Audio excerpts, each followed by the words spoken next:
Good evening. मैं सिमी सिंह आज के इस सेशन में आप सबका स्वागत करती हूँ। आप सभी जानते होंगे कि आईएफपीएच यानी international forum for promoting homeopathy एक ग्लोबल ऑर्गेनाइजेशन है जो कोविड काल से लगातार डेली वेबिनार्स कंडक्ट कर रहा है। इस फोरम का मेन ऑब्जेक्टिव है होम्योपैथी के ऑथेंटिक नॉलेज को सभी तक पहुंचाना और कम्युनिटी में यूनिटी बढ़ाना। चलिए आज के सेशन को शुरू करने से पहले 1 मिनट का मौन रखते हैं। धन्यवाद। आज हमारे साथ हैं डॉक्टर राजेश्वरी राप्ता, जो एक एक्सपीरियंस एजुकेटर, हॉस्पिटल एडमिनिस्ट्रेटर और सोशल चेंज मेकर हैं। डॉक्टर राप्ता ने डीएचएमएस के साथ साथ MBA in hospital and health service administration भी कंप्लीट किया है। ये एक यूनिक कॉम्बिनेशन है मेडिकल एक्सपर्टीज और हेल्थ केयर मैनेजमेंट का। डॉक्टर राजेश्वरी राप्ता को मेडिकल एजुकेशन में 28 वर्षों का समृद्ध अनुभव है। वे एमयूएचएस नासिक अप्रूव्ड की प्रिंसिपल, हॉस्पिटल एडमिनिस्ट्रेटर, प्रोफेसर और एचओडी ऑफ एनाटॉमी रह चुकी हैं। उनकी बिगेस्ट अचीवमेंट, उन्होंने 5,000 से अधिक मेडिकल स्टूडेंट्स को पढ़ाया है और इनोवेटिव टीचिंग टेक्निक्स अडॉप्ट करके कंसिस्टेंटली अच्छे परिणाम दिए हैं। डॉक्टर राजेश्वरी राप्ता को कई प्रेस्टिजियस अवार्ड्स मिले हैं। बेस्ट टीचर अवार्ड 2020, भारत शिक्षा गौरव अवार्ड 2021, इंटरनेशनल टोस्ट मास्टर्स के बेस्ट स्पीकर अवार्ड। करंटली वे WICCI नेशनल होम्योपैथिक काउंसिल की चेयरपर्सन हैं। G100 पुणे की एडवाइजरी काउंसिल मेंबर हैं। और सबसे इंस्पायरिंग है मैम की सोशल प्रोजेक्ट्स। वे घर घर होम्योपैथी नेशनल इनिशिएटिव की फाउंडर हैं, जिसका मिशन है इमरजेंसी होम्योपैथी, सीपीआर और फर्स्ट एड के बारे में जागरूकता फैलाना हर घर तक। यह एक वॉलंटरी प्रोजेक्ट है जो चाहता है कि हर सिटीजन इमरजेंसी सिचुएशंस के लिए तैयार रहे। साथ ही वे addiction liberation through homoeopathy, special needs children, autism, ADHD, dyslexia और गट संस्कार प्रोजेक्ट्स पर काम कर रही हैं। मैम एक कंप्लीट हेल्थ केयर प्रोफेशनल हैं, एजुकेटर, एडमिनिस्ट्रेटर, क्लिनिशियन और सोशल वर्कर, सब कुछ। तो आइए आज हम डॉक्टर राजेश्वरी राप्ता को वेलकम करते हैं। Ma'am, over to you.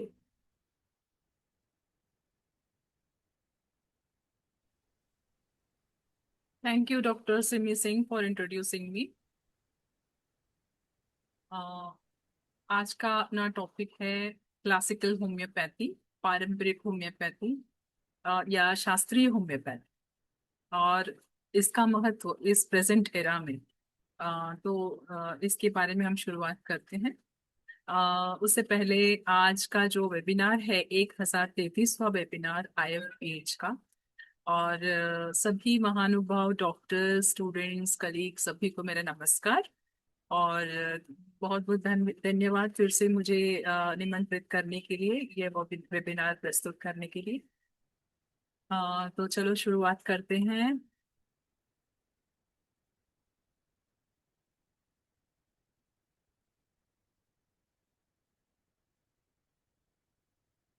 वर्तमान समय में क्लासिकल शास्त्रीय होम्योपैथी का महत्व। तो ये इसके बारे में बताने के पहले क्लासिकल होम्योपैथी क्या है ये जानना बहुत जरूरी है। जब मैं स्टूडेंट थी तब ऐसा कुछ नहीं था कि क्लासिकल होम्योपैथी। हम तो सिर्फ इतना ही जानते थे, सिर्फ होम्योपैथी है, हमें होम्योपैथी सिखाया गया था कॉलेजेस में।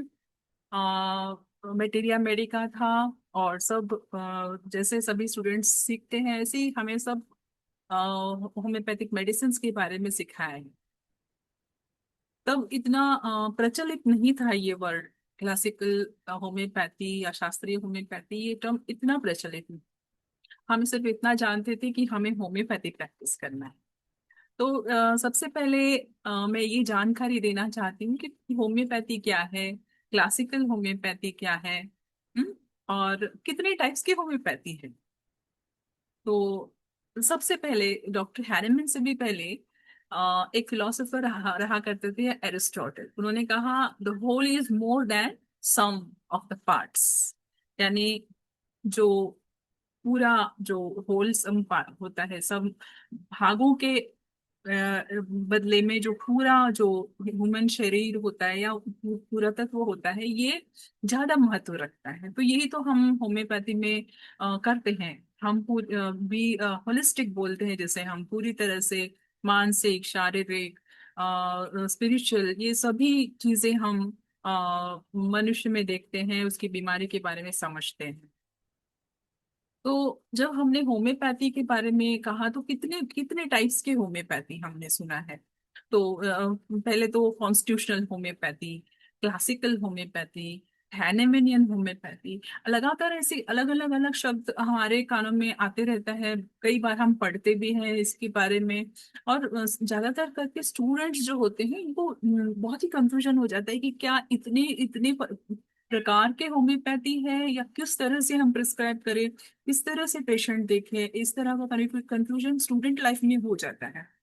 सो कॉन्स्टिट्यूशनल होम्योपैथी ये शब्द भी सुना है हमने, क्लासिकल होम्योपैथी भी सुना है, हैनिमिनियन होम्योपैथी भी सुना है, और कई बार टेम्परामेंट बेस्ड प्रिस्क्राइबिंग कहते हैं। और इसके ऊपर सॉफ्टवेयर सॉफ्टवेयर भी निकला है टेम्परामेंट बेस्ड प्रिस्क्राइबिंग के लिए। मायाज्मेटिक प्रिस्क्राइबिंग ये तो हम सब जानते हैं, सोरा सिफिलिस साइकोसिस इसके हिसाब से भी प्रिस्क्राइबिंग किया जाता है। और फिर डायबिटिस प्रिस्क्राइबिंग, वॉन ग्राउल करके एक थे, तो उन्होंने डायबिटिस का नियम निकाला और डायबिटिस के हिसाब से भी प्रिस्क्राइबिंग किया जाता है।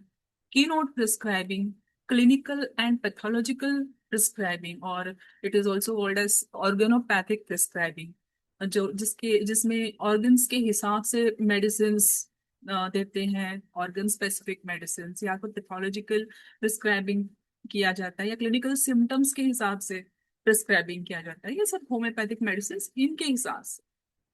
और फिर एक्यूट प्रिस्क्राइबिंग, यानी एक्यूट सिम्टम्स जैसे आते हैं उनके स्पेसिफिक हिसाब से मेडिसिन दिए जाते हैं। और फिर कॉम्बिनेशन एंड कॉम्प्लेक्स प्रिस्क्राइबिंग या होम्योपैथिक प्रोटोकॉल्स जैसे कहते हैं। तो अलग अलग मेडिसिन एक साथ में दिया जाता है।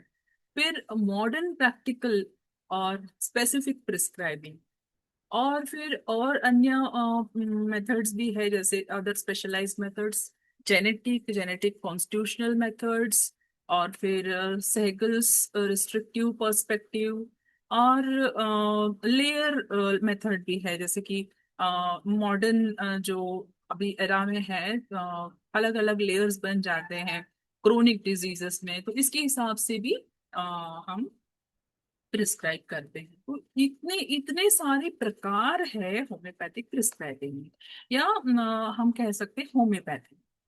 Are there different types of homoeopathy? तो yes, there are so many types of homoeopathy.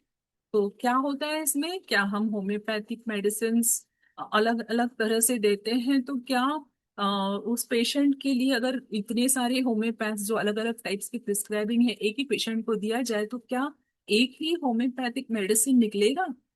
तो कई बार इसमें कहा जाता है कि एक ही मेडिसिन निकल सकता है, क्योंकि वेस अलग अलग है लेकिन डेस्टिनेशन एक ही है। तो हम कितने भी प्रकार के होम्योपैथी टाइप्स में से जाएं, लेकिन मेडिसिन एक ही निकल के आएगा, क्योंकि the basic rules, the basic principles जो है वो एक ही होता है। We prescribe according to the basic principles of homoeopathy. तो that is about different types of homoeopathy. तो अभी इसमें मैंने एक कहा था कि वॉन ग्राउल डायथेसिस। तो ये क्या है वॉन ग्राउल डायथेसिस? तो इसमें 1811 से 1877 के बीच में इन्होंने तीन कॉन्स्टिट्यूशंस के बारे में डिस्क्राइब किया था। तो ये तीन कॉन्स्टिट्यूशंस, एंडोमॉर्फिक, मेसोमॉर्फिक, एक्टोमॉर्फिक, और इसे ऐसा भी कहा जाता है हाइड्रोजिनॉइड, ऑक्सीजनॉइड एंड कार्बो नाइट्रोजिनाइड कॉन्स्टिट्यूशंस। ज्यादातर करके कॉन्स्टिट्यूशनल प्रिस्क्राइबिंग में ये तीनों कॉन्स्टिट्यूशंस के बारे में हम सोचते हैं, पेशेंट को कैरेक्टराइज करते हैं। तो ये जो है, it is related to homeostasis, जो मॉडर्न मेडिसिन में होम्योस्टैसिस कहते हैं, आयोनिक चेंजेस कहते हैं, है ना। तो ये सब चेंजेस उसी जमाने में 18 सेंचुरी में ही डिस्क्राइब हुआ था, डिस्कवर हो गया था, और उन्होंने ये सब मेंशन किया। तो उनके book the simile in medicine, इसमें लिन बायर्ड ने लिखा था कि ग्राउल ने इंट्रोड्यूस किया था ये तीनों कॉन्स्टिट्यूशंस को। तो ये तीन कॉन्स्टिट्यूशंस क्या है, ये क्या बताते हैं कॉन्स्टिट्यूशंस? तो ये मॉर्बिड कॉन्स्टिट्यूशंस है जिसमें से बीमारियां पैदा हो जाती है। तो या तो एक्सेस और डेफिशिएंसी, या तो एक्सेस होगा या तो डेफिशिएंसी होगा, सर्टेन एलिमेंट्स टिश्यूज में और ब्लड में। और इसकी वजह से हर एक ऑर्गन में और टिश्यू में जो है जो इंटर सेलुलर जो एक्सचेंज होता है इसमें, और लंग्स जो होते हैं गेटवे होता है, और ब्लड जो होता है कैरियर होता है, इसमें चेंजेस आ जाते हैं। तो जो कार्बन नाइट्रोजनाइड कॉन्स्टिट्यूशन है, इसमें क्या होता है कि एक्सेस ऑफ कार्बन बन जाता है। एक्सेस ऑफ कार्बन के वजह से और एक्सेस ऑफ नाइट्रोजन की वजह से, या तो इनसफिशिएंट ऑक्सीजन की वजह से कंप्लेंट्स हो जाते हैं, और एक रिटार्डेड न्यूट्रिशन न्यूट्रिशन की डेफिशिएंसी हो जाती है, और इसकी वजह से इंक्रीज लायबिलिटी टू डिसीज और परवर्टेड न्यूट्रिशन हो जाता है। इसकी वजह से फंक्शनल डिसऑर्डर्स हो जाते हैं बॉडी में। तो इसमें हार्ट, लंग्स, किडनी, लिवर और अनेक ऑर्गन्स में फंक्शनल डिस्टरबेंस हो जाता है। तो ये जो है डॉक्टर हैनमन ने जो सूरा बताया था, इस सूरा को करस्पॉन्ड करता है। सो कार्बोनाइट्रोजनाइड एंड हैनमन, डॉक्टर हैनमन का सूरा, ये दोनों सेम। तो इसमें हम लाइकोपोडियम, फास्फोरस, सल्फर, ये सब चीजें हम ज्यादा करके प्रिस्क्राइब करते हैं। मेनली ये चीजें इंडिकेट हो जाती है, ये तीनों मेडिसिन इंडिकेट हो जाती है। और नेक्स्ट है ऑक्सीजनाइड कॉन्स्टिट्यूशन। इसमें क्या होता है कि एक्सेस ऑफ ऑक्सीजन, और जिसमें हाइड्रोकार्बन्स का ब्रेकडाउन हो जाता है, नाइट्रोजनाइड्स का ब्रेकडाउन हो जाता है, एल्ब्यूमिनस टिश्यूज और बोन्स का destruction, which is equivalent to syphilis of that time. And in in constitutions में जो पर्सन्स होते हैं थिन होते हैं, वेट लॉस हो जाता है। इंस्पेक्ट ऑफ हैविंग अच्छा खाना खाते हुए भी भूख भी अच्छी लगती है, खाना भी अच्छा खाते हैं, लेकिन थिन रहते हैं ऐसे कॉन्स्टिट्यूशंस। और इन इन पेशेंट्स में ग्लैंड्स बड़े होते हैं, बोन्स वीक होते हैं, एनीमिक होते हैं, और इनमें डिस्ट्रक्टिव डिसऑर्डर्स भी हो जाते हैं, जेनिटेलिया और सेंट्रल नर्वस सिस्टम के डिजीजेस भी होते हैं, डिसऑर्डर्स होते हैं। और इनमें अवर्शन टू कार्बोहाइड्रेट्स होता है, और फैट्स ज्यादातर पसंद करते हैं। तो इस तरह से ऑक्सीजनाइड कॉन्स्टिट्यूशन को डिस्क्राइब किया गया था। और यहाँ पर ज्यादा करके ये पेशेंट्स फॉगी वेदर में बहुत तकलीफ होती है इनको, और स्टॉर्म्स में ज्यादा विंड्स होंगे, ड्राइनेस होगा, ऐसे ऐसे वक्त पे इनको बहुत तकलीफ होती है। और ये जो पेशेंट्स होते हैं ज्यादा नर्वस होते हैं, और ज्यादा करके फिजिकल और मेंटल एक्टिविटीज से थक जाते हैं, और सेल्फ डिस्ट्रक्टिव बॉडी जो है ज्यादा प्रोन हो जाती है अल्सरेशन को और सेल्फ डिस्ट्रक्शन। तो इस तरह से ऑक्सीजनाइड कॉन्स्टिट्यूशन को बताया गया है बाय डॉक्टर वॉन ग्राफ। और फिर हाइड्रोजनाइड कॉन्स्टिट्यूशन, ये यहाँ पर excess of hydrogen, consequently body में वाटर रिटेंशन हो जाता है, एग्रेवेटेड बाय मॉइस्चर, ह्यूमिडिटी, और इन पेशेंट्स में ज्यादा करके पानी भर जाता है शरीर में, वाटर रिटेंशन हो जाता है, नासार का dropsy, tissue growth, benign type of tissue growth देता है। और इन कॉन्स्टिट्यूशंस में ज्यादा करके vaccinosis is indicated, because here यहाँ पर थूजा इंडिकेट किया जाता है, sycosis. Thuja is indicated where because of vaccinosis. डेवोल्स प्रिंसिपल रेमेडी में पूजा एक एंटीडोटल रेमेडी करके यूज किया जाता है वैक्सीनोसिस में। और हाइड्रोजनल कॉन्स्टिट्यूशन जो होता है, इसमें क्लियरली इंडिकेट किया गया है कि वैक्सीनोसिस एक वैक्सीनोसिस में पूजा दिया जा सकता है। और अगर पेशेंट यहाँ पर कोल्ड में ज्यादा वर्स है, और डैम्पनेस में ज्यादा वर्स है, रेन में वर्स है, तो यहाँ पर हम उस तरह की मेडिसिन जो कि ऑक्सीजन, कार्बन एंड हाइड्रोजन जिसमें कॉम्बिनेशन होता है, तो यहाँ पर ज्यादा हीट प्रोड्यूस हो जाएगा, और वाटर का इन्फ्लुएंस कम हो जाएगा, और यहाँ पर सिम्टम्स जो है डिजीज कॉन्स्टिट्यूशन में, ये सभी चीजों से एग्रेवेटेड हो जाएगा, और जैसे वाटर है उससे ज्यादा एग्रेवेट हो जाएगा। एग्जाम्पल, बाथ से, मिनरल बाथ से, सिंपल वाटर बाथ से, इसी तरह से इन्फ्लुएंस हो जाए। तो यहाँ पर जो मोस्टली रेमेडीज हम प्रिस्क्राइब करते हैं ऐसी चीजों से जहाँ से मॉइस्चर में या पानी से तकलीफ होती है, नेट सेल्फ डैम्पनेस से तकलीफ होती है, पूजा, एंटीम टार्ट, इपेकार्ट, ऐसे रेमेडीज हम देते हैं। These are the constitutional remedies. और जब हम कॉन्स्टिट्यूशनल मेडिसिन प्रिस्क्राइब करते हैं तो ज्यादा से ज्यादा हम मुट्ठी भर मेडिसिन, जो हाँ फिंगर्स पे काउंट कर सकते हैं, ऐसे मेडिसिन प्रिस्क्राइब हो जाएंगे। तो you will not find, even repertorize करने के बाद भी मोस्टली वही वही रेमेडीज हमको आते हैं। तो ये है वॉन ग्रेवोगी कॉन्स्टिट्यूशनल मेडिसिन। और अब मैं बताना चाहती हूँ कि मेरा मेरे चाइल्डहुड में और करियर में किस तरह के एक्सपीरियंसेस हुए और मैं कैसे इन्फ्लुएंस हुई थी होम्योपैथी की तरफ। ये बताना जरूरी है क्योंकि ज्यादातर लोगों को और ज्यादातर स्टूडेंट्स को ये तकलीफ होती है, कभी कभी समझ में नहीं आता है कि इतने सारे डॉक्टर्स या इतने सारे पायोनियर्स भी है हमारे होम्योपैथी में जो कि अलग अलग तरह के सिखाते हैं मेथड्स की, इस तरह से ये मेथड से प्रिस्क्राइब किया जाएगा, ये मेथड, बहुत सारे स्पेशलाइज्ड मेथड्स है। और स्टूडेंट्स कंफ्यूज हो जाते हैं, specially early stage of the career में इतना कंफ्यूज हो जाते हैं कि हम क्या फॉलो करें, और इतना सब सुनने के बाद भी कंफ्यूजन हो जाता है। तो मेरा जो पहला एक्सपीरियंस है चाइल्डहुड इंस्पिरेशन जिससे मैं होम्योपैथी की तरफ आई थी।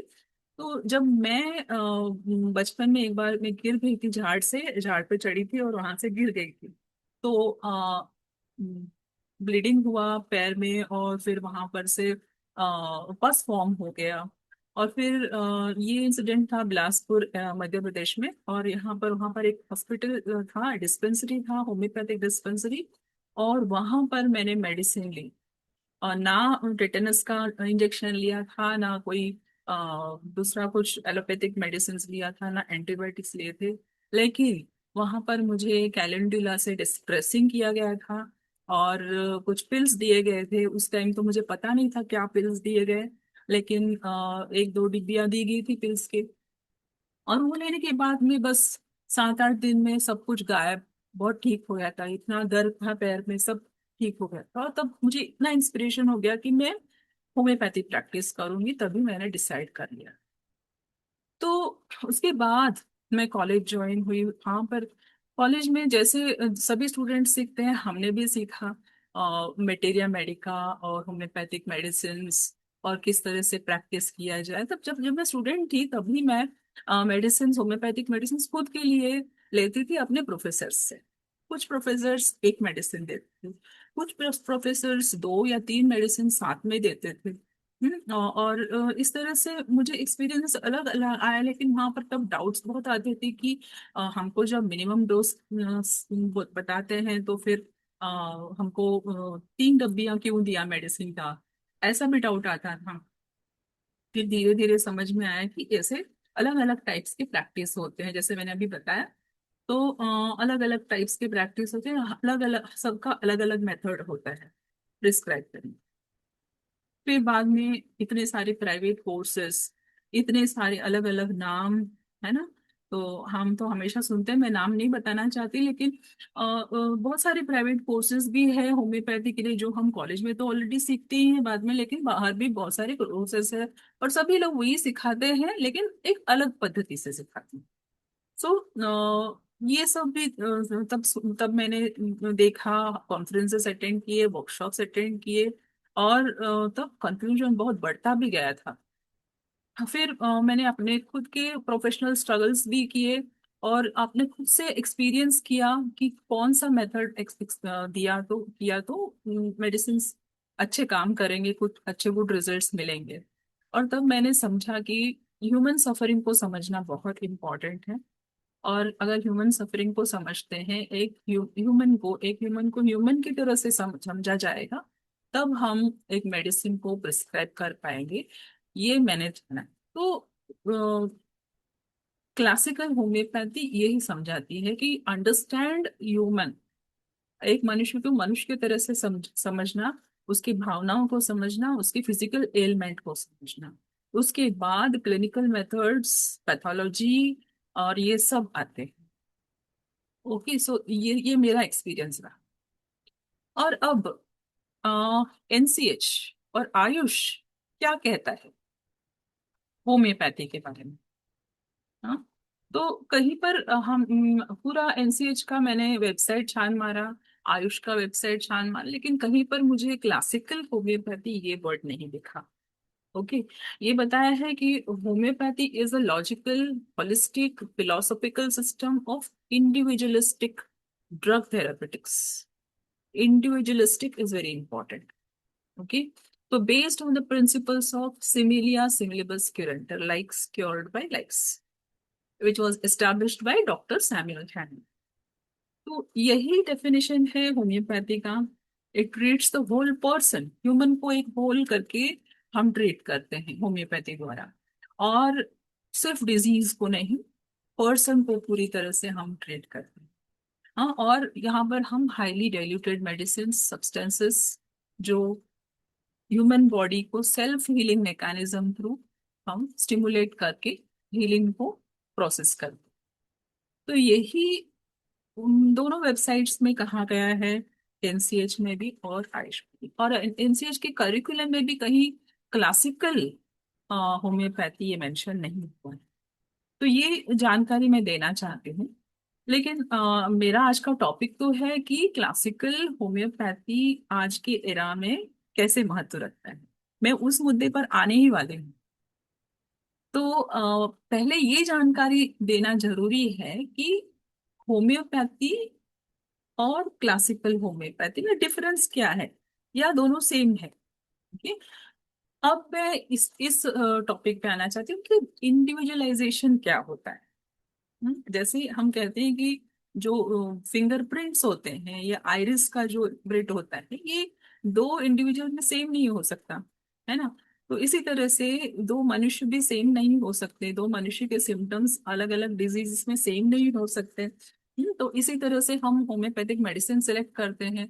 इंडिविजुअलाइजेशन होम्योपैथी में ये कोर प्रिंसिपल है, जहां पर हम ट्रीटमेंट को टेलर्ड मेथड से, यानी जो जो पर्सन हमारे पास, जो पेशेंट आता है, उसके उसके सिम्टम्स के हिसाब से हम टेलर्ड ट्रीटमेंट देते हैं, उसके unique totality of physical, mental, emotional symptoms को देखकर। हाँ, डिजीज को लेबल नहीं करते हैं, और ये सब symptoms, physical symptoms, mental symptoms, emotional symptoms, ये सब देखकर करते हैं, और सिंगल रेमेडी फाइंड करके जो कि पूरे कॉन्स्टिट्यूशन को, पूरे पेक्युलर सिम्टम्स को एम करके उसके बॉडी को हीलिंग मैकेनिज्म स्टिमुलेट करने के लिए हम वो मेडिसिन सेलेक्ट करके देते हैं। तो ये है इंडिविजुअलाइजेशन। तो इसमें हम पेशेंट की जो डिस्टिंक्ट पर्सनालिटी है, उसके फीलिंग्स है, उसके यूनिक सिम्टम्स है, उसके एक्सप्रेशन किस तरह से, आप सिम्टम का एक्सप्रेशन किस तरह से होता है, ये सब जानकर उसको हम होम्योपैथिक मेडिसिन देते हैं। तो सिर्फ जेनरिक कंप्लेंट्स नहीं देखते, जैसे क्लिनिकल सिम्टम्स सिर्फ देखकर नहीं देते। तो ये है इंडिविजुअलाइजेशन। अब होम्योपैथी ये कुछ प्रिंसिपल्स पर लागू है, कुछ प्रिंसिपल्स के हिसाब से हम होम्योपैथी फॉलो करते हैं। तो understanding the principles of homeopathy, सबसे मेन प्रिंसिपल जो है सिमिलिया सिमिलिबस क्यूरेंटर, जो कि जो एंशंट, बहुत ही पुरातन हिंदू फिजिशियंस कहा करते थे, विषस्य विषमोषति। हाँ, और विषस्य विषय विषस्य समयति कहते थे। तो ये उतने सालों से, इतने हजारों सालों पहले से ये आया है। और फिर 8th सेंचुरी में बिफोर क्राइस्ट डेल्फिक ओरेकल ने कहा कि that which makes sick shall heal, जो बीमार करता है वही हील भी कर सकता है। और हिपोक्रेट्स ने 460-370 BC के बीच में कहा कि through the like disease is produced and through the application of like it is cure. तो ये भी लाइक क्योर्स लाइक का ही प्रिंसिपल है, लॉ ऑफ सिमिलर्स ही है। और फिर ऐसे ही कई फिजिशियंस, पार्सल्स आए थे, एंटन बैरन वॉकस्टॉक आए थे, गैलन थे। इन सभी ने लॉ ऑफ सिमिलर्स को एक्नॉलेज किया अपने प्रैक्टिस में भी। फिर father of modern immunology doctor Emil Adolf von Behring ने कहा कि by what technical term should we more appropriately speak of this influence than by doctor Hahnemann's word homoeopathy. यानी उन्होंने सीधे सीधे कह दिया कि इम्यूनाइजेशन और इम्यूनोलॉजी जो है ये होम्योपैथी का ही अलग रूप है या होम्योपैथी का ही रूप है, ये उन्होंने कह दिया था उस टाइम 1906 में। तो इस तरह से ये प्रिंसिपल जो है सिमिलिया सिमिलिबस क्यूरेंटर ये कई सालों पहले से रहा है।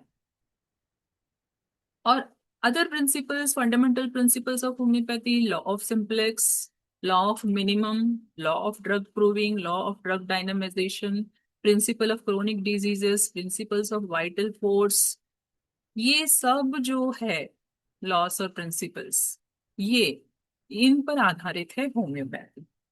ठीक, so starting with like cures like law of similars, उसके बाद ये बाकी के जो प्रिंसिपल्स, फंडामेंटल प्रिंसिपल्स, ये सब मिलकर हम प्रैक्टिस करेंगे तब ये होम्योपैथी कहलाएगा। और फिर law of Hering's law of cure, जब हम मेडिसिन देने के बाद जो क्योर होता है वो क्योर अगर हेरिंग्स लॉ ऑफ क्योर के हिसाब से होता है तब जाकर हमारा जो प्रैक्टिस है, या वो क्लासिकल होम्योपैथी हो या वो कौन से भी टाइप का मेथड्स ऑफ होम्योपैथी हो, अगर ये फॉलो होता है तो फिर वो होम्योपैथी है ना। तो हेरिंग्स लॉ ऑफ क्योर क्या कहता है? अकॉर्डिंग टू हेरिंग, क्योर कैसे होता है? About downwards, with in outwards, अंदर से बाहर, और मोर वाइटल ऑर्गन से लेस वाइटल ऑर्गन्स तक, और reverse order of appearance of symptoms. जिस तरह से सिम्टम्स आए थे उसी ऑर्डर के अपोजिट ऑर्डर में अगर सिम्टम्स निकल जाते हैं तो फिर that is the Hering's law of cure. So ये चार जो थिंग्स है ये याद रखना चाहिए लॉ ऑफ क्योर में। अब क्लासिकल होम्योपैथी ये क्या डॉक्टर हैनमन ने इंट्रोड्यूस किया था, या कभी कभी लोग कंफ्यूज हो जाते हैं कि क्लासिकल होम्योपैथी और हैनमन होम्योपैथी ये दोनों सेम है क्या, या तो कॉन्स्टिट्यूशनल होम्योपैथी सेम है। तो इतने सारे नाम दिए गए हैं कि कंफ्यूजन बहुत होता है, लेकिन मैं बताना चाहती हूँ जो हिस्टोरिकल फैक्ट है क्लासिकल होम्योपैथी, किस तरह से क्लासिकल होम्योपैथी इंट्रोड्यूस हुआ। तो होम्योपैथी सबसे पहले यूएसए में जब इंट्रोड्यूस हुआ था 19th सेंचुरी में, और वहां पर बहुत सारे मॉडिफिकेशंस हो गए, तब बहुत सारे अनुयायी थे डॉक्टर हैनेमन के। हाँ, तो एक इमैनुअल स्वीडेनबोर्ग थे, उनके आइडियाज से इन्फ्लुएंस होकर डॉक्टर जेटी कैंट जो थे वो उन्होंने इन आइडियाज को अलग अलग सोर्सेस से इंट्रोड्यूस किया। और फिर ये कैंटियन व्यूज जो है वो ब्रिटेन में लाए गए थे by doctor Margaret Taylor, 20th search in the early part, 20th century के अर्ली पार्ट में ब्रिटेन में लाया गया। फिर वहां जाकर वो फर्स्ट वर्ल्ड वॉर में ज्यादा डोमिनेंट हो गया, और वहां से जो है क्लासिकल होम्योपैथी जो आज हम कहते हैं वो वहां से शुरुआत हुई।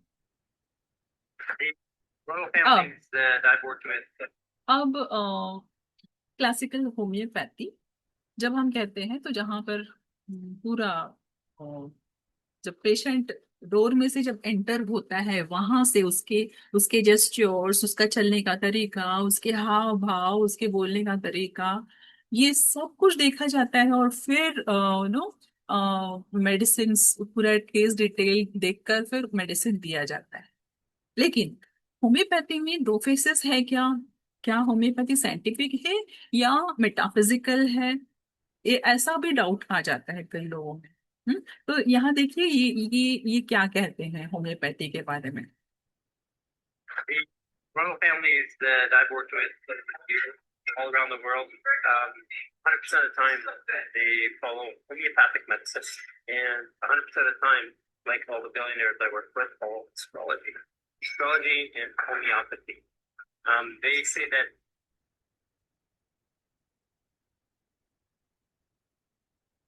the royal families that I've worked with all around the world, 100% of the time they follow homeopathic medicine, and 100% of the time, like all the billionaires I work with, follow astrology and homeopathy.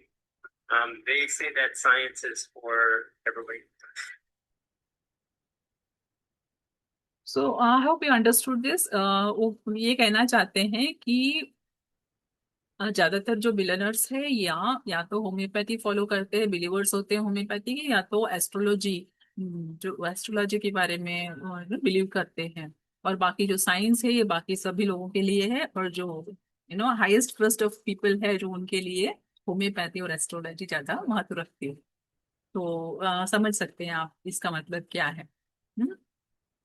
तो दो faces है homeopathy के, scientific या metaphysical. अभी हमको ये prove करना है, एक दृष्टिकोण से जो लोग साइंटिफिक को ज्यादा महत्व देते हैं और एक दृष्टिकोण से जो लोग मेटाफिजिकल को ज्यादा महत्व देते हैं। दोनों तरह से होम्योपैथी है ही साइंटिफिक और भी मेटाफिजिकल भी है, और दोनों जरूरी है मनुष्य के लिए। अगर आज डॉक्टर हैनेमन होते तो होम्योपैथी के बारे में क्या कहते? हम्म? तो जो ये मेडिसिन जो कॉम्प्लेक्स होम्योपैथी कहते हैं या प्रोटोकॉल्स कहते हैं, तो ये कब से लागू हुआ? जब 19th सेंचुरी के एंड में वीमर रिपब्लिक में एक एगिडी करके एक व्यक्ति थे, उन्होंने वो अनुयायी थे डॉक्टर हैनेमन के होम्योपैथी के। और ये कुछ एक्सपेरिमेंटेशन करते थे, तो उन्होंने फाइंड आउट किया कि जब दो मेडिसिनल सब्सटेंस दिया गया था, यानी दो होम्योपैथिक रेमेडीज दिए गए थे, तो ये अच्छी तरह से काम कर रहे। और उन्होंने लेटर लिखा डॉक्टर हैनेमन को कि मैंने ऐसे दो मेडिसिन देकर देखा है और बहुत अच्छी तरह से काम करते हैं। तो डॉक्टर हैनेमन ने ये लेटर अभी है आर्काइव्स में, ये इंटरनेट पे जाकर देख सकते हो। तो डॉक्टर एगिडी ने बताया डॉक्टर हैनेमन को, डॉक्टर हैनेमन ने कहा कि I am glad that von Boenninghausen is entirely of our opinion. और उस समय डॉक्टर वॉन बॉनिंगहसन भी सहमत थे कि दो मेडिसिन दे सकते हैं हम। So both remedies should be given together, and just as we take sulfur and calcarea together when we cause our patient to take or smell pepper sulf or sulfur mercury, uh, ये काम कर सकता है, ऐसा उन्होंने बताया कि दो मेडिसिन या तीन मेडिसिन साथ में दे सकते हैं। So permit me then to give your discovery to the world in the fifth edition of Organon। ऐसे डॉक्टर हैनेमैन ने उनको लिखा कि मैं आपका जो डिस्कवरी है ये फिफ्थ एडिशन ऑफ ऑर्गेनॉन में मेंशन करूंगा, पब्लिश करूंगा। तब तक आप बिल्कुल ये चीज आप तक ही रखिए और वर्ल्ड को बताइए मत। ऐसे I beg you to keep it to yourself and try to get Mr. Jar, whom I greatly esteem, to do the same। तो ये कुछ व्यक्तियों तक सीमित रखने के लिए कहा ये इंफॉर्मेशन को, और फिर फिफ्थ एडिशन में इसका मेंशन मैं करूंगा करके उन्होंने। तो ये तभी उसी टाइम में डॉक्टर हैनामन को ऑलरेडी पता था कि दो मेडिसिन या तीन मेडिसिन साथ में दे सकते हैं। ओके। तो ये कंफ्यूजन क्लियर हो गया है सभी को कि डॉक्टर हैनेमन, अगर आप कॉम्प्लेक्स होम्योपैथी प्रैक्टिस करते तो डॉक्टर हैनेमन की कोई ऑब्जेक्शन नहीं होता। ठीक है। लेकिन वो प्रिंसिपल्स होम्योपैथिक प्रिंसिपल्स के अनुसार होना चाहिए, लॉ ऑफ सिमिलर्स के अनुसार होना चाहिए, ये सब याद रखना। अभी आते हैं मेन मुद्दे पर, क्लासिकल होम्योपैथी एंड रिसर्च। अभी क्लासिकल होम्योपैथी में डिफिकल्टीज इन रिसर्च बहुत होगा। ये ऑलरेडी हो भी रहा है, रिसर्च में हम कामयाबी नहीं पा रहे हैं, we are not able to show that how homeopathy works. Okay. There are several factors, बहुत सारी चीजें हैं। Almost impossible to prove how homeopathic works. ऐसे हो जाता है कि कैसे random clinical trial evidence based medicine करके हम इंडिविजुअल केसेस दिखा सकते हैं it is working, but randomize clinical trials कर रहे हैं तो उस टाइम में double control blind control trials कर रहे हैं, तो it's very difficult to prove that it is working. और इंडिविजुअलाइजेशन ये कंसेप्ट है, तो इसकी वजह से we are not able to show that it is how it is working. तो ये है होम्योपैथी के बारे में। So let me stop sharing now.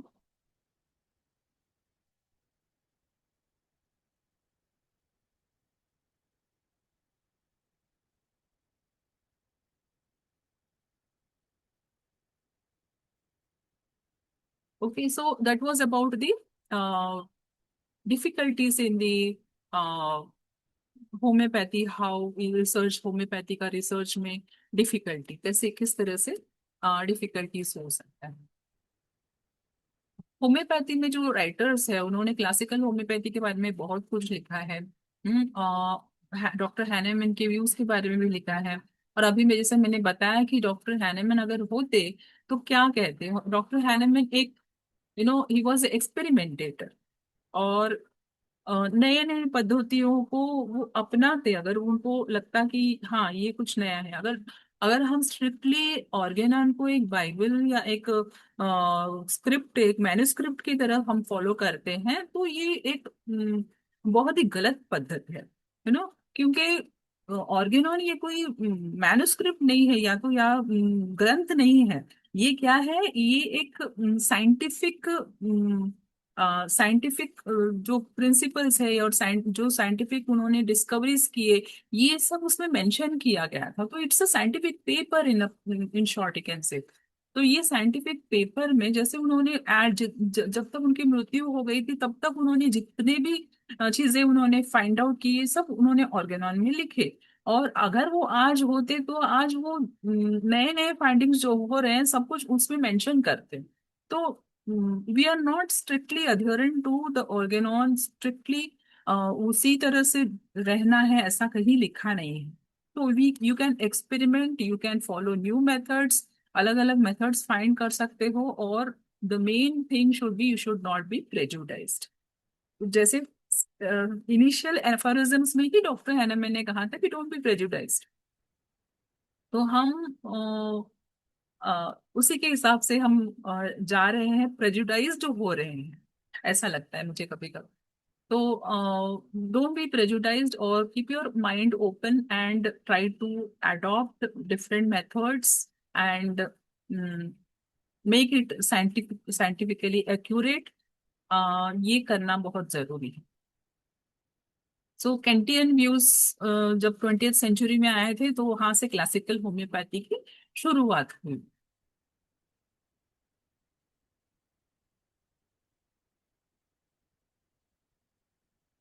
तो अभी मैं बताना चाहती हूँ कि किस तरह से होम्योपैथी, क्लासिकल होम्योपैथी आज के एरा में इम्पोर्टेंट है।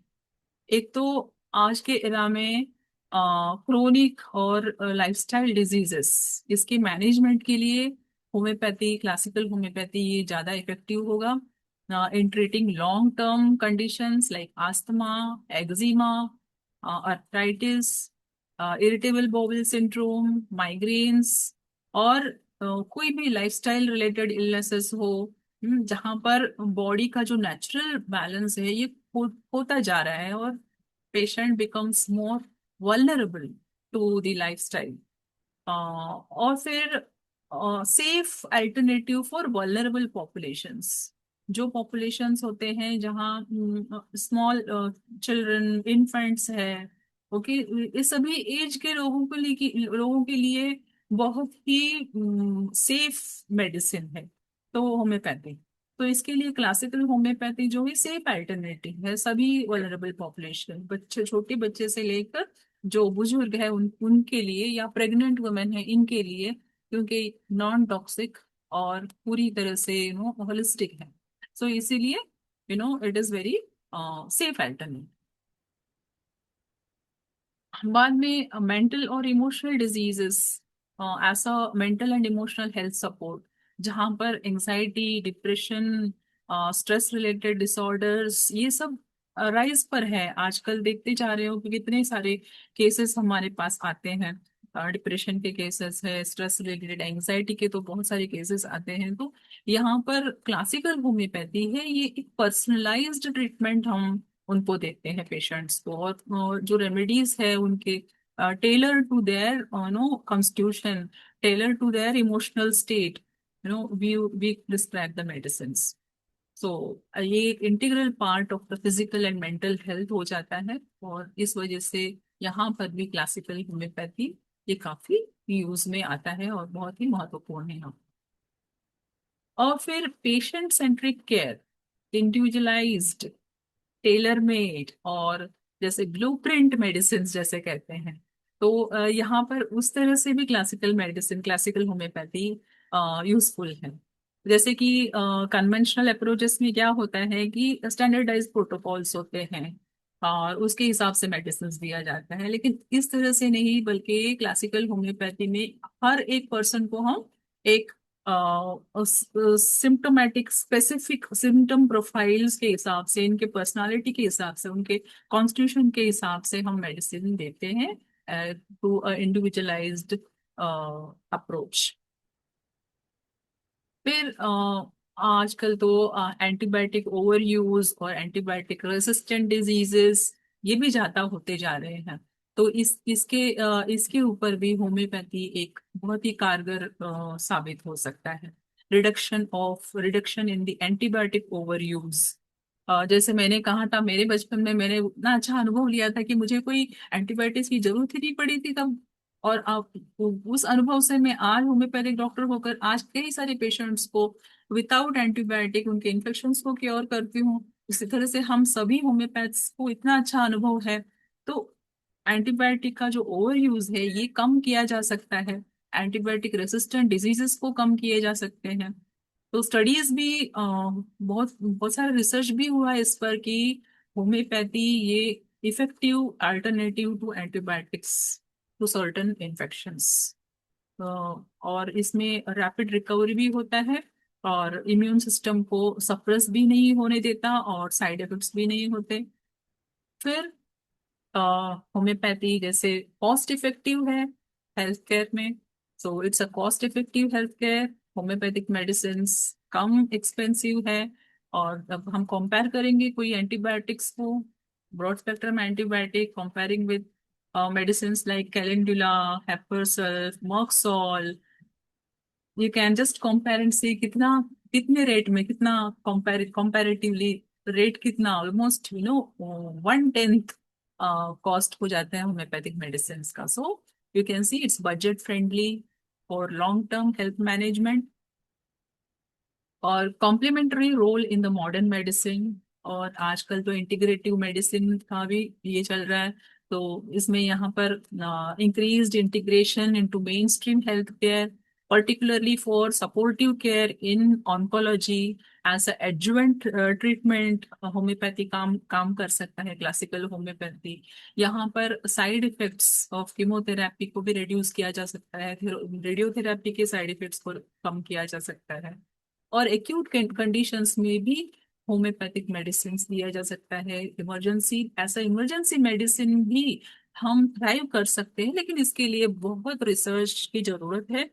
जैसे मैंने अभी इमरजेंसी मेडिसिन में होम्योपैथी, घर घर होम्योपैथी प्रोजेक्ट थ्रू जो फर्स्ट एड होम्योपैथी लॉन्च किया था, तो फर्स्ट एड होम्योपैथी में यही सब मैं सिखाती हूँ कि एक्यूट कंडीशंस में जब पेशेंट आता है तो किस तरह से होम्योपैथिक मेडिसिन दिया जाएगा।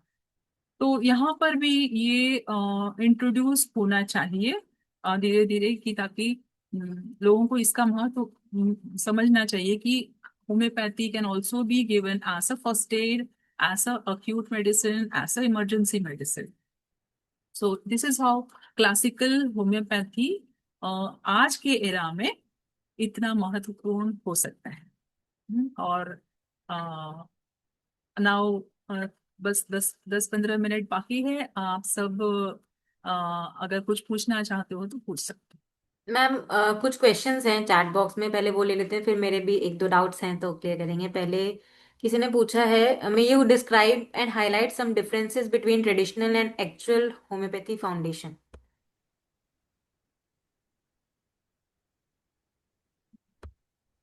चैट हो। बॉक्स में। Describe and highlight some differences between traditional and actual homeopathy foundations. Actually, I didn't get the question.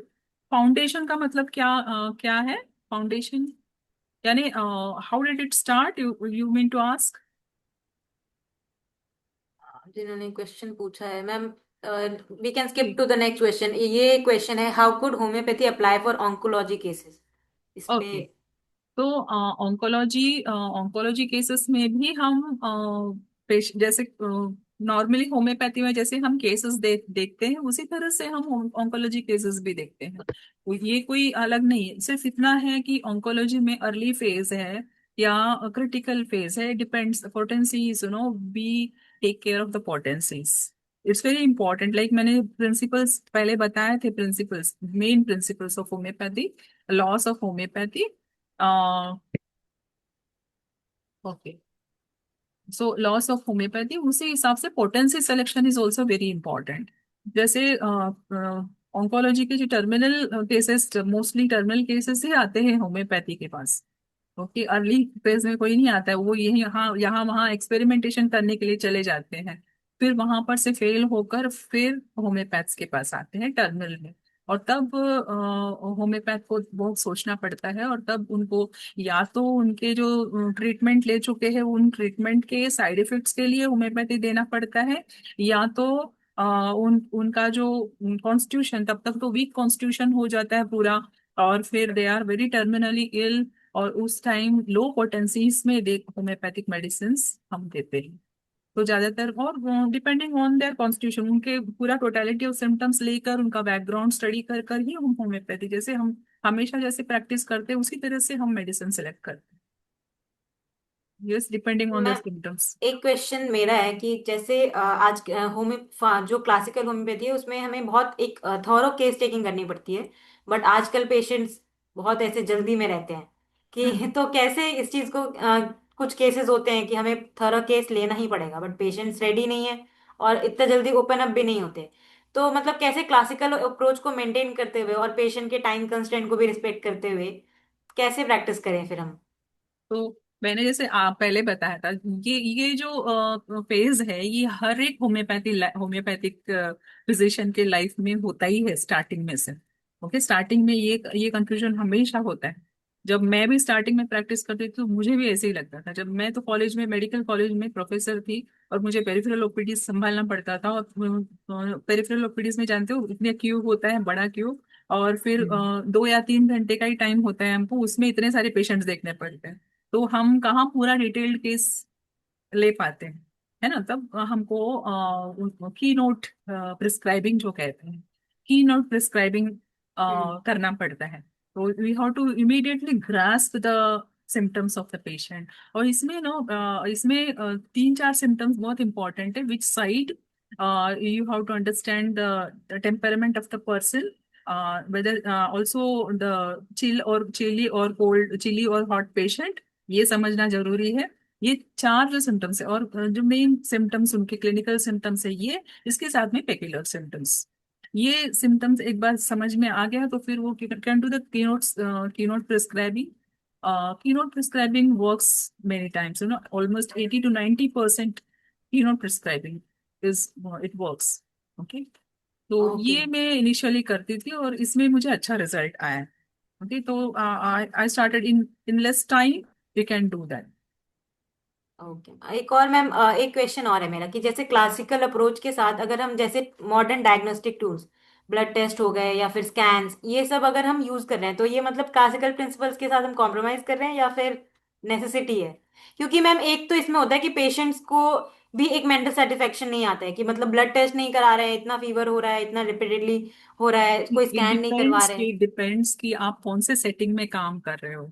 Okay, if you hmm. Are working in a big hospital, okay, and the following the medical ethics, okay, तो यहाँ पर everything comes into play. If you sometimes, if you don't write the test, और समझो किसी case में अटक गए तो फिर वो प्रॉब्लम हो जाएगा। तो है ना, हम्म। You should understand that hmm. Ethics and laws also, medico legal hmm. Laws. So hmm. As a doctor, सिर्फ होम्योपैथी होम्योपैथी करके क्रेजी मत हो जाना। और you have to understand all the aspects, you are living in a society. Okay, अभी तो नया जो एथिक्स जो लॉन्च हो गया है, एनसीएच ने हम्म। न्यू हाँ। एथिक्स का वो जो पॉलिसी निकाला है ये, ओके, ये सबको दिमाग में रखते हुए प्रैक्टिस करना, ये बहुत हम्म। सुरक्षित होगा आपके लिए और पेशेंट के लिए। I okay. Hope I solve your question. Yes ma'am, और कोई क्वेरी है हमारी या फिर मैं? Angle of treatment, doctor Ram Pravesh Shah sir, मैं आपको अनम्यूट कर दे ओके, रही हूँ। Okay, Foundations means homeopathy basis. Okay, I'll answer the first question. Homeopathy foundation means homeopathy basis. तो ये जो बेस है होम्योपैथी का, ये यहाँ पर कोई क्लासिकल होम्योपैथी या ये जितने मेथड्स मैंने बताए थे ये सब मेथड्स बिल्कुल ही नहीं है। ओके, होम्योपैथी यानी होम्योपैथी, सिर्फ होम्योपैथी। ओके, बाकी जो जितने भी है ये अपने अपने हिसाब से लोगों ने बताया है कि क्लासिकल होम्योपैथी करना है, कीनोट प्रिस्क्राइबिंग करना है, स्पेसिफिक में देना है, प्रोटोकॉल्स देने हैं, कॉम्प्लेक्स देना है। अभी सब कुछ जानकारी होना जरूरी है आपको एज ए प्रैक्टिशनर, और किस तरह का ट्रीटमेंट है ये, कौन से टाइप के पेशेंट को किस तरह से देना है, ये आपको डिसाइड करना है। Okay, so you have to know. Having the knowledge is very important. Knowledge of disease, knowledge of prescribing, according to the organon, different types of knowledge. The aphorisms में जो लिखा है उस तरह से you have to have all the knowledge. You should also have the knowledge of how to prescribe to what kind of patient. So that is also very important. Okay.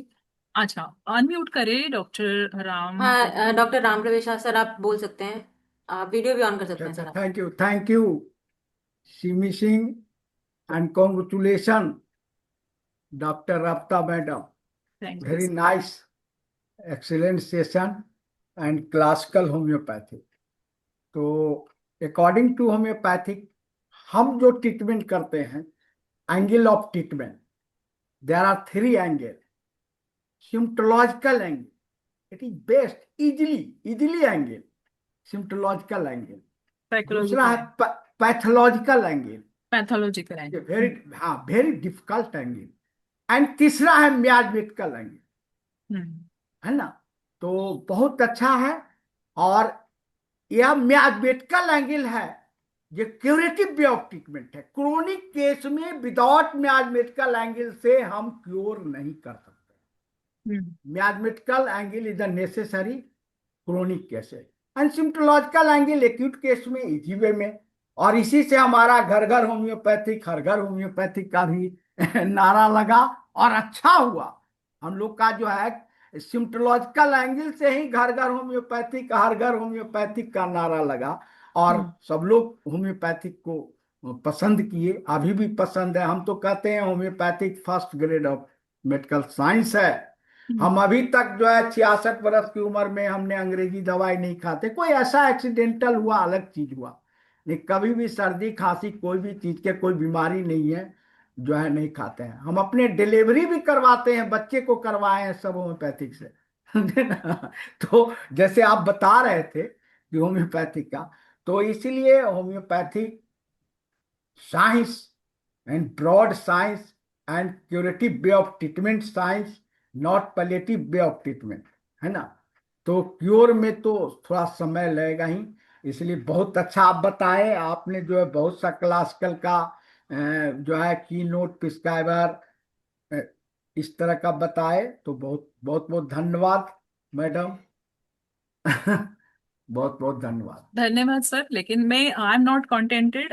मुझे कभी कभी लगता है कि अगर डॉक्टर हैनेमैन होते तो वो खुद भी कंटेंटेड नहीं होते, उनको और भी प्रगति चाहिए होती। और ये डॉक्टर हैनेमैन काफी कॉम्पिटिटिव थे, और उनको जो अभी जो प्रचलित है, जो कोई सिस्टम्स मेडिसिन के, तो वो जरूर उनसे कंपटीशन करते, और संवाद करते, डिबेट्स करते, और फिर किस तरह से होम्योपैथी को प्रूव किया जाए इसके लिए भी बहुत प्रयत्न करते।